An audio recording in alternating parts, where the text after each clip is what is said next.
Alright, before we get into this video, X94 now have a Instagram account. So, if you would like to go and follow us on Instagram, our page will be in the description of this video and will be on screen now. What is going on, gamers? X94, we're back, reacting to near-death experiences. We are going to go through the motions today. We are going to graze with death itself. Absolute content, absolute bits. Let's do it. Let's go. Alright, let's go. Let's go. Alright. How's it going, YouTube? I am Landon. Welcome back to another most amazing top 10 video. Have you guys ever wondered what is the most incredible thing someone survived? And also, let me ask you this: what is something that you are afraid of? And what top 10 video should I make next? Okay, so getting right into this video, this right here is the top 10 most amazing people who survived the impossible. Here we go. Coming in at number 10, we have Anna Begenhorm, and let's call her Iceland. She was born in 1970 in Vancouver, Sweden. Well, in 1999, she had a skiing accident that left her trapped underneath a layer of ice for 80 minutes in freezing water. During that time, she became a victim of extreme hypothermia, and her body decreased to 56.7 degrees Fahrenheit. For a normal person, it's about 98. So Anna was able to survive. Wait, 98 degrees Fahrenheit. So, if it decreased by... So that means that her body would have been at like 10 degrees. That's mad. Yo, Wait, yeah, it would have been about 10... Shit. Yeah, about 10 degrees. Fucking hell. Find an air pocket underneath the ice, and she was just like breathing through it. But she suffered from circulatory arrest after 40 minutes of being in the water. So a rescue team found her and airlifted her by helicopter to the nearest hospital. A team of 100 doctors and nurses worked in shifts for a period of 9 hours to try to save her life. So she was in a coma for 10 days, and guess what? She woke up. So since the accident, she has made an almost full recovery. The reason why she was able to survive was because her body completely froze before her heart stopped beating. She was literally frozen in time.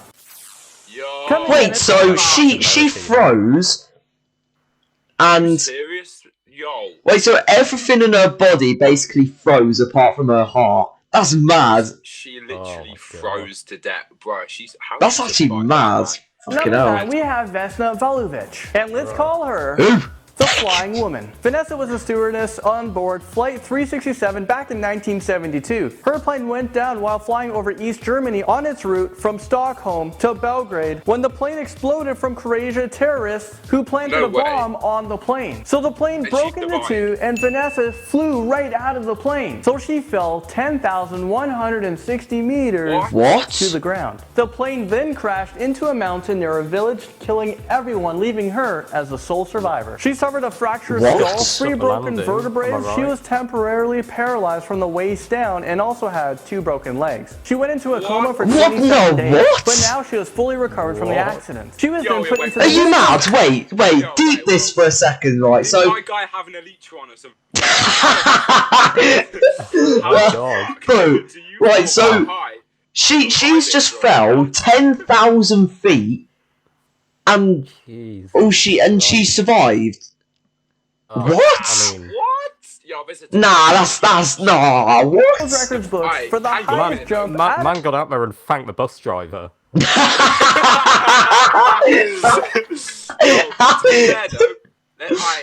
do a little. Sam, you know this. Let's do a little bit of a media analysis. As we can see now, we can denote in the background that there's a lot of snow. I'm saying, I don't know what he's about to say, but I'm predicting she fell in a really deep amount of snow, maybe. And that kind of... Yeah, and snow... Snow connotes coldness, and cold connotes death. Wait, where did it say it was going over? Did it say somewhere like Croatia or something? Or was that... It came down in Germany, I think. Germany? But yo, look, there's snow there. There's clearly a plane crash in snow. If she landed in deep snow, she could have had a bit of a padded landing. But I don't know, bro. Mad. That's mad. An airplane without a parachute and to live to tell the story. Moving on, Roy Sullivan. Let's call him the Lightning Man, and he comes in at number 8. He is a United States Park Ranger when he was hit by lightning on 7 different occasions and survived all of them. He was recognized by the Guinness World Records books as the person who has been struck by lightning by more than any other human. His first strike was back in 1942 when he lost his big toenail. In 1969, he lost his eyebrows and he was knocked unconscious. 1970, he was left with a really bad shoulder scar. In 73, he was struck right in the head. 1977, his most recent one and his most serious one. It took him to the hospital. So this story about Lloyd Sullivan actually ends on a sad note. At the age of 71 years old, he actually took his own life with a gunshot wound. Oh, sad that Number is. 7, we have Truman Duncan, and let's call him Miracle. Hang on. Oh shit, Villager scored, but oh fuck's sake, it was offside. Fuck. No. Shit. Wait, so this guy... 7 times, right, okay, once is fucked. Twice is like, okay, what the hell? And it. 7 times. Any more than 4, you're just taking the piss. 4, someone's definitely like, bro, someone's in like fucking spectator mode and like, shit, like, what the hell? And it, bro, that's mad. That RNG is so bad. Like, can you imagine being at that hospital, like a hospital worker at this guy's local place? It, like, yo, that'd be mad. Like every holy shit! Week, is this going to be equivalent? You're just going to get hit by lightning, and he's like, "Oh fuck, not again! Oh, not again!" This is a regular thing. My guy's getting hit by lightning. Like, it's not like getting hit by lightning in Minecraft where you just catch fire for like 10 seconds. You're literally getting violated. What the fuck are you comparing this to? He's got like real life bad RNG. That's what he's got. He's got the worst RNG in the world. Bro, that is mad. I can't believe it 7 times though. 7 times. Fucking hell. Jesus. The 38-year-old man was working at his job at a railway. He was on the train when he slipped and fell right in front of the train. He was pulled right underneath the train, being dragged by the wheels for 75 feet. And then his body couldn't take it anymore. He was ran right over and cut right into 2. Miraculously, fuck off! How has he survived? No, wait, on his own cell phone. He closed his eyes and just waited for help to come. He fought to stay alive. And when the emergency teams came and put an IV in him, that's when lights were out for Truman. Anything after that, he does not remember. So he woke up 2 to 3 weeks later and realized that he's still alive. He lost both his legs and his kidney. During the time when he was in coma, doctors only gave him 1 in a million chances of living. He fought all odds, undergoing 23 major surgeries, and now he lives to share his story. He has shared it with ABC and even the Oprah Winfrey Network. Remarkable enough, he went back and he's working at the same job. Okay, moving on. Why would you work at the same job where you almost died? Like, why? I just like he got split in half. Like, how was he got split in half? Bro, do you know the train? He got zero fear what, fam? So getting ran over by a car. They're like blades. These train wheels. Yeah, like, you how you get cut, but like, how do you survive that? That's mad. Like I've one bad experience at a restaurant and I never go back there again. This guy gets cut in fucking half and goes and works back at the same time. If I was him, I would not work at that place. Holy shit. God. Louis Zapparini, and let's call him Unbroken. You guys remember that movie that came out that was directed by Angelina Jolie? Well, that movie was based from a true story, and it's Louis's life. He was an American prisoner of the war who survived in World War II. He also had an Olympic career. Well, his life took a turn when his plane crashed into the sea. He was able to get into a raft and just float the sea until he was able to reach land or until he was saved. Well, he was out on sea for 47 days. He survived many shark attacks. There was a plane that dropped bombs on him. I might have seen this. I think I've seen it. Yeah, I think I've seen this. Yeah. I think. I swear there was something about like the way he got water was off like this thing on the raft and like the rainwater trickled off it. Yeah. Yeah, and then like he drunk from the raft. Like, I can't remember, but I've definitely seen something like that before. That's mad. This is like the enemy of the war. He had to jump in the water and avoid being blown up. So on day 47, he found this island, but bad luck for him, it was of the enemy. He walked into a Japanese camp that took him prisoner. Well, guess what? He was able to survive all that, win the war. Louis eventually went on to live a very old age at 97 years old. He has lived the most amazing events in history. Now we have Carlos Rodriguez. Just like, imagine telling that to your fucking like grandkids or something. I survived the ocean for 47 days. My fantasies. He's living out like how I felt like going on holiday in like a banana boat in the sea. Like this is the shit I thought I was doing when I was like 6 years old on holiday. Yeah, Getting honestly, a banana like, boat for an hour. are you fucking kidding? Bro, you know, alright, 47 days, that's one thing. I mean, yeah, we've all seen Tom Hanks take on Castaway, and that was one thing. Yeah. But fucking hell, then walk into an enemy camp And and survive that as well. Badass. What can this man not do? Edit. Like, what Holy the hell? shit. That's mad. He has lived the most amazing events in history. Now we have Carlos Rodriguez at number 5. And let's call him the man with half a head. He lost a large portion of his brain and skull after flying through Holy his car shit. front window and landing on my his head. Wait, what? Wait, Wait, no way. no, What? no. How is his head formed into that? I feel so bad for laughing, bro. I'm not laughing, I'm just starstruck right now. Are you kidding me? How? Yeah. Alright, Edit. you know what it Portion looks of his Wait.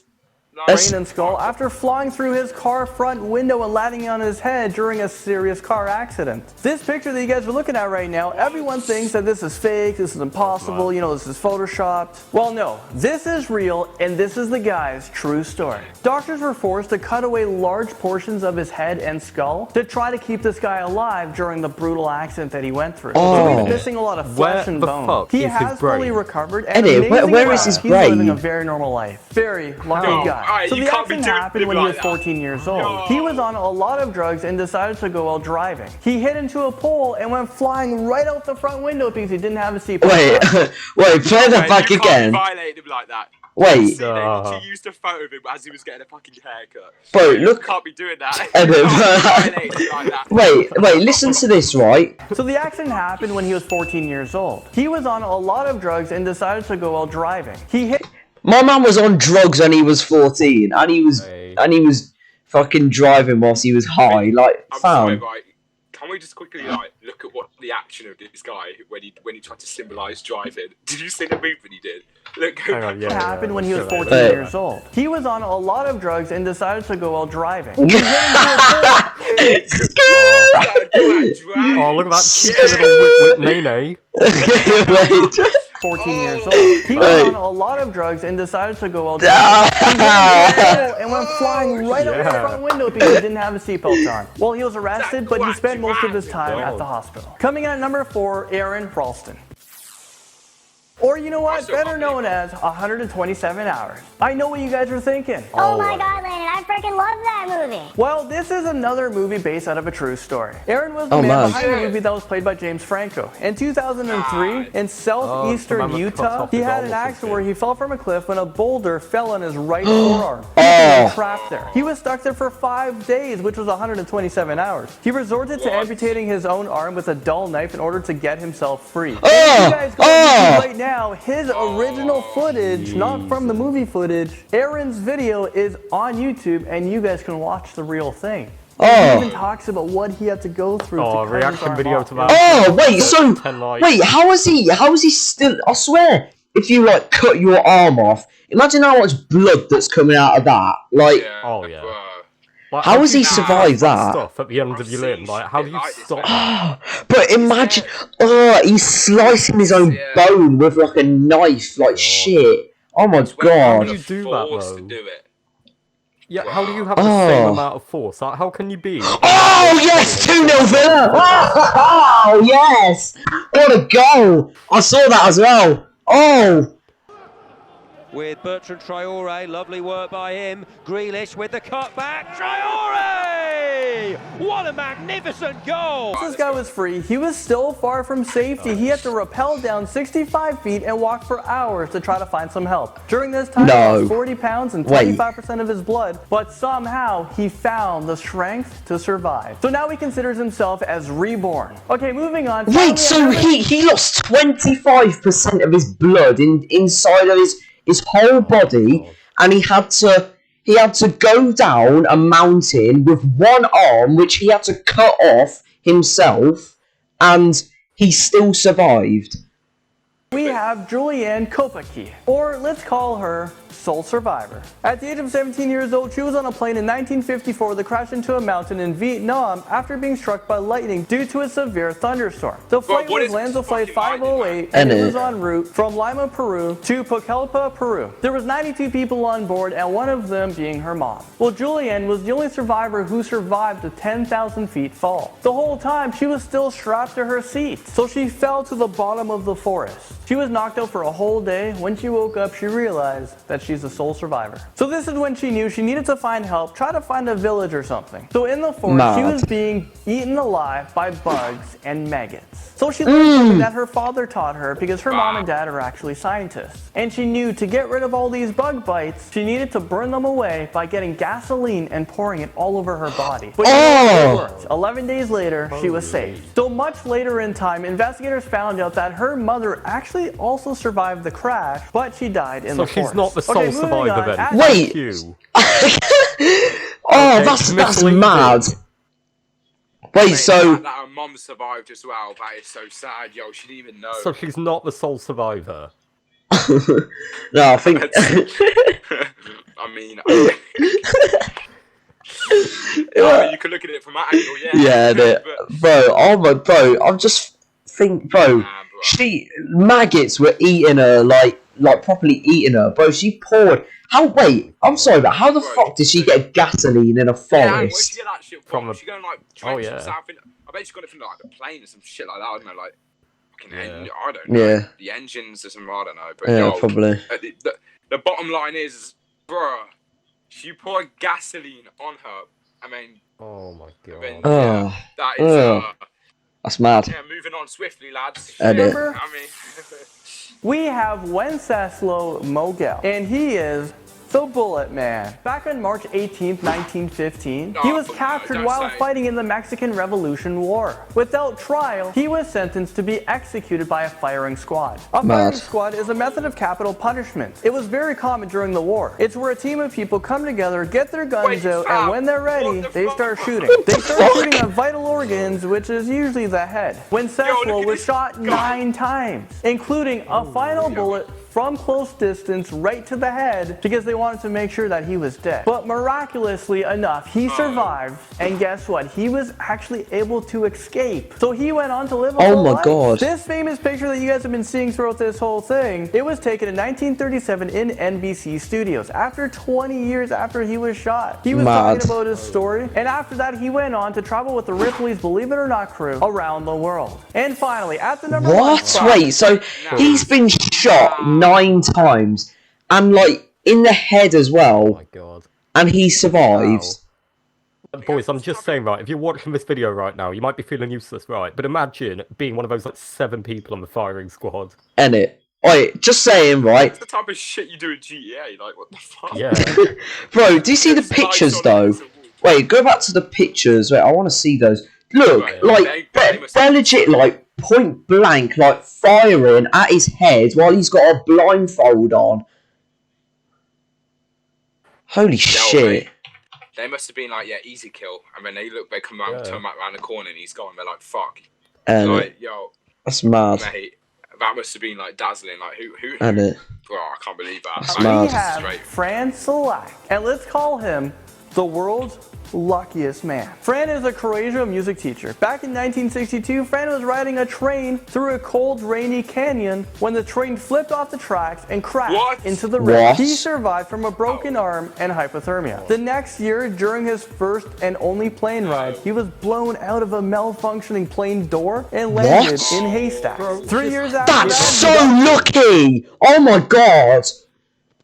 Fam! No, bro, can we look? And then clearly here he's gone into the bloody river on a bus. Yeah, wait, I want to see this. Door and landed in haystacks. 3 years after that, he got on a bus that skid off a road and landed into a river. Fran managed to swim to shore with only cuts and bruises. In 1970, his car caught on fire. He managed to escape before the fuel tank blew up. 3 years later, the engine of his car was doused with hot oil, causing flames to shoot through the vents, but he survived. In 1955, he was struck by a bus in Zagreb. Bro, God's real, fam. After this, God's real. Like, fam. God is real. Like, what? Fam, someone set fucking mercenaries on this bitch.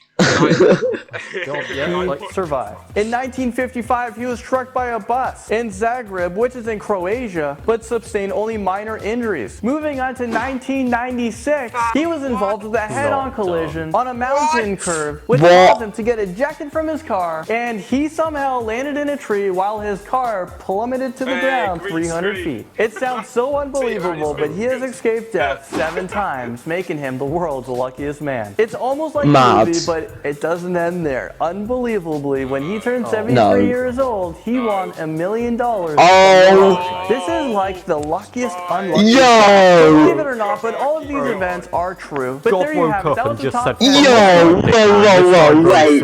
He legit won $1 million. Like, fam, oh my god. That is so sick, though. What? But imagine that, right? Going through like 7 disasters and then coming out at 70 years of age and winning $1 million. Bro, God bowed down to this guy. Bro, God is real, fam. I don't even care. Right, after that. Wait, so, what were his events again? So got struck out of a plane, he's gone into the river on a bus. Yep. Train one, the train one. Yeah. Oh yeah, train. He's gone on a car on fire. Was it 2 times? Yeah, 2 times car on fire. Wait, there was a head-on or something, and there was. Oh yeah, and he got like ran over by a bus. That was it. Yeah. And then bang! One day he walked up to the bookies and said, "Yo, give me my lottery ticket." Bro, what the fuck? Yo, that's mad. That's well sick. That is. Amazing people who survived the impossible. Thank you so much for watching. There we go. So what'd you get? Mad. That is sick, bro. I'm actually blown away by that last one. Mad. Dazzled, man. Like, yo, this is mad. It just. That's sick. Look at that. You look at that and you're thinking, holy well, it isn't sick, but like the end bit was sick. It isn't sick, but it's like, wow. Like, yeah, it's just like, yeah, it's incredible. That's mad. Jesus. Actual real life content. These people are units, man. Like, Jesus Christ. Wow. Like, this is the RNG we need to happen to us for like X94 videos. When we're actually allowed to do like vlogging, like we need this kind of luck. Yeah. This has been X94. First reaction video, probably of many.